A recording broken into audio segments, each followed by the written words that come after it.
அடுத்தபடியாக பார்க்கக்கூடியது வந்து உணவே மருந்து அப்படிங்கிறதுல வந்துட்டு இஞ்சி சிப்ஸு இதுக்கு பேர். இது இஞ்சில் தயாரிக்கப்படக்கூடியது தான் தேன், அப்புறம் கொஞ்சம் சீனி போட்டுருப்பாங்க. இது எதுக்குன்னா கொஞ்சம் அந்த இனிக்கிறதுக்காண்டி போட்டிருப்பாங்க, அதனால் தப்பு இல்லை. அதனால மெயினாக இஞ்சி தான் இதில் வந்துட்டு இது காய்ஞ்ச வச்சு செய்யக்கூடியது. இதுவும் நாட்டு மருந்து கடையில் கிடைக்கும்.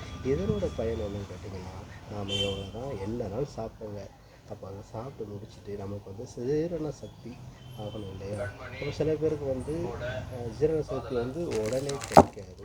அப்போ அதுக்காண்டி நம்ம வந்து இவங்க ஒரு நேரம் சாப்பிடும்போது சாப்பிட்டதுக்கப்புறம் இதை ஒரு ஸ்பூன் ஒரு வாயில் போட்டு மிண்டு அந்த சாறை இறக்குவாலே போதும். இஞ்சியை வந்து எல்லாருமே சாப்பிட முடியாது, ஏன்னா இந்தியா டக்குனு வைப்பாங்க. ஒரு சில பேர் சாப்பிடுவாங்க கண்ணை மூடிட்டு, அது வேறு. இதை வந்து ஒரு மிட்டாய் மாதிரி நம்ம எடுத்து அந்த சாறை இறக்க நம்மளை வந்து அந்த பித்தப்பையில் போய் அந்த உப்பு, கொலஸ்ட்ரால் இதெல்லாம் போய் தேங்கி நிற்கும். அப்போ அதை வந்து ரிலீஃப் பண்ணி விடும்.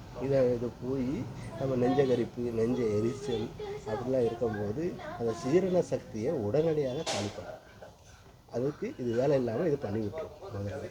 அதனால் நீங்கள் வந்து இதை சாப்பிடவும் நல்லாயிருக்கும், ஆரோக்கியமாக இருக்கும். அதுக்கு பேர் வந்து இஞ்சி சிப்ஸ்.